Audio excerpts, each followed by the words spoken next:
What's going on, everybody? Hope you all are having a fantastic day today. Now, today we're going to be checking out the Type 100 in Call of Duty World at War. Honestly, probably one of the most underrated weapons when it comes to this video game. I don't see many people using this. People either gravitate towards the MP40 or the Tommy gun. But to be completely honest with you, I don't know if it's just a PC thing. This thing just melts. I mean, it has high damage, no recoil. It's just a beast of a weapon, but I hope you guys really do enjoy today's gameplay. Now, a little while ago, I actually made a video about Activision and how they're handling the hacking situation when it comes to Call of Duty Modern Warfare. And I was exposing the truth behind how corrupt Activision actually was. Now, if anybody didn't watch that video, I'll just quickly summarize it for you guys. Basically, Activision is falsely banning accounts, especially accounts that have tons of money already spent in the game. I'm assuming they're doing this specifically to go get more money. So those people who already spent all that cash will rebuy the game, rebuy the DLC, and they'll basically make double the amount of money. This was single-handedly the most corrupt thing that I've ever seen out of any video game company. Seriously. And the worst part about it is that when you go into details, and I was looking at the chat that one of the people who, told me that their accounts got banned, he was talking to Activision support, and they said that they have a specific team who thoroughly looks through each and every account and goes deep into details to make sure that they don't falsely ban anybody. Yet there's hundreds and thousands of Call of Duty players out there who have been falsely banned, which is suspicious to me because how would you be able to thoroughly check each and every account if you're just going to ban them falsely? Clearly, these people aren't cheaters. Clearly, these people aren't hackers. It's for the very obvious reason that Activision is trying to make some extra cash in the most scummiest way possible. So at that point, I was trying to expose them. I was trying to get people to be aware of this situation, so hopefully maybe nobody could run into this situation. But to be honest with you, no matter how much you push this out or how many times I make a video about this, it's not much you can do about it because at the end of the day, Activision will always do it. It's no consequences for them. Nobody's going to sue them, and if they do sue them, they'll probably win because Activision makes billions of dollars off of Call of Duty. There's not much you can do except accept it and move on. But at the end of the day, that's not what my channel is all about. I always like to let people know the truth about every bits and details of what's going on between any company. And today we have a very, very, very bad story, especially for Sony players. Anybody who has a PlayStation account, I really hope you guys listen deep to this commentary so you guys don't get scammed, screwed over, or anything of that sort. Now, one of my friends, Draxic Dude, actually hit me up on Discord with a situation that he was running into with Sony. His full PSN account, with all of his games, all of his purchases, all of his DLC, every last bit of details between memories, gameplay, all of that stuff is completely vanished. It's gone because Sony falsely banned the account. Now, he has gone through tons and tons and tons of hoops when it comes to the Sony chat support.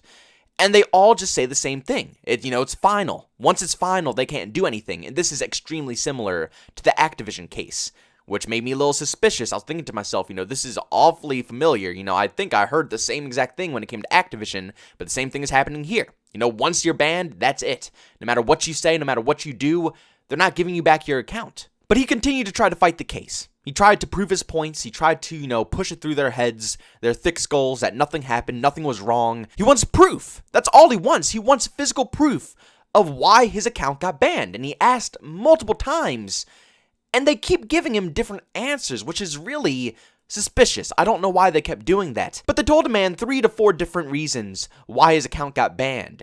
They couldn't stick with one story, which was also suspicious. If your account got legitimately banned, usually it's for one reason. One specific reason why your account got banned. But the story kept changing, which clearly means that they don't have one set ban for this account. It's almost like they're trying to rip him out of his money, so he goes and purchases a new account, more PlayStation Live time, whatever they call it. PlayStation Network, I don't know what you guys do anymore. I'm on PC now. PC Life, baby. But they took all that away, so he buys all that stuff again, buys all of his games again, buys all of his DLC. It almost seems like a scam, right? And they also went ahead and said the same exact thing that Activision employees do. They send all bans to a group of people, a group of individuals that nobody can contact, nobody can get in touch with, which is completely wrong. You would think that if your account is getting banned, they would allow you to contact the people who are banning you. It's honestly ridiculous. Let's be honest here.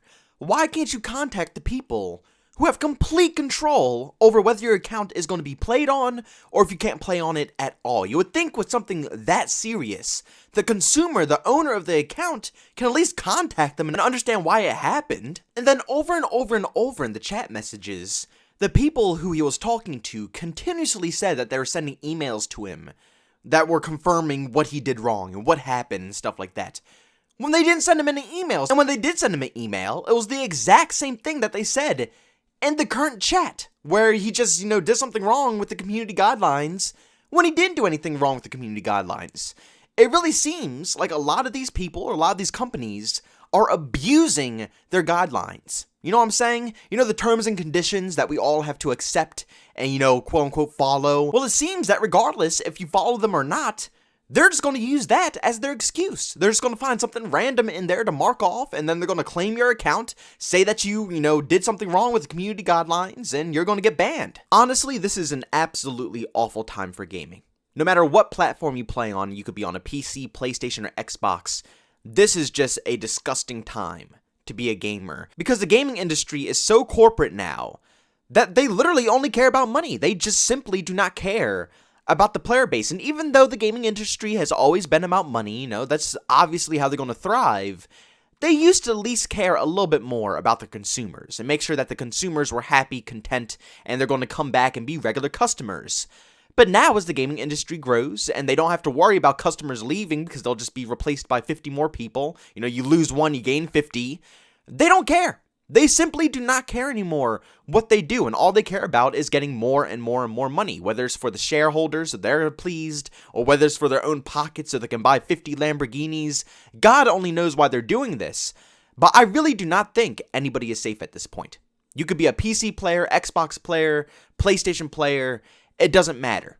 First, it happens with the Activision players and all the Call of Duty players being falsely banned, so you have to rebuy the game and rebuy all the skins. Now Sony is doing it, and they're making you get falsely banned, so you have to remake a whole account, rebuy all the games, rebuy all the skins, and I'm assuming Microsoft is probably going to follow in these same exact steps if nothing is resolved. Something has to happen. Someone needs to be sued or something needs to go down because people are being falsely banned and falsely accused of things that they have never done. Now, I don't know if some of these accounts are being hacked or something and, the hackers are doing wrong things to get them banned. But Draxic, I know him. He's a cool guy. He would not do anything wrong that would, go against the guidelines for Sony. It's just simple as that. They completely ripped him off in every possible way there could be. I know my voice isn't too large. I'm not the most popular content creator out there. There's so many more people that are much larger than me. But I'm hoping that maybe the word will get out there from this video, and some other content creators will go out and make some commentaries or make some content revolving around these companies completely ripping off their player base. Because let's be honest, I can't do this alone. I'm going to need a bunch of other people to help out. And you don't even have to do it about this specific situation. Just anything to expose that Sony, Activision, all these companies are wrongfully banning innocent players. You don't have to, go individually which players, but just let them know that players are being banned for no reason. Absolutely no reason. And just so they can get some more money in their pocket. And if the word doesn't get out there, nothing's going to get resolved. Let's be honest here. It's no possible way that just from, me saying this or a few customers or people going into customer chat is going to make Sony or Activision or Microsoft or anybody listen. Because let's be honest here, like I said a little bit earlier, they lose one person, they're going to gain 50. These companies are way too large now. Back then, maybe it would make a difference because they're trying to compete and they're trying to make sure that, like I said, the consumers come back. That's how you grow a business. You don't want to scare everybody off in the beginning because then you'll never grow.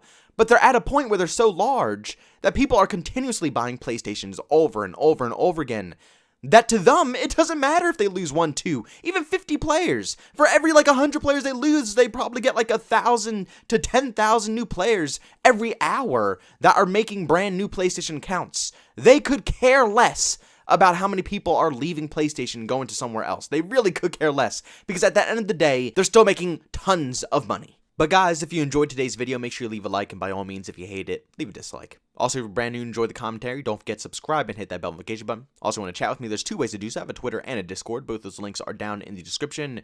And also, when you catch me live stream some video games, I do those over on Twitch. Link to that is in the description as well. But guys, thanks so much for tuning in. See you on the next one. Peace out.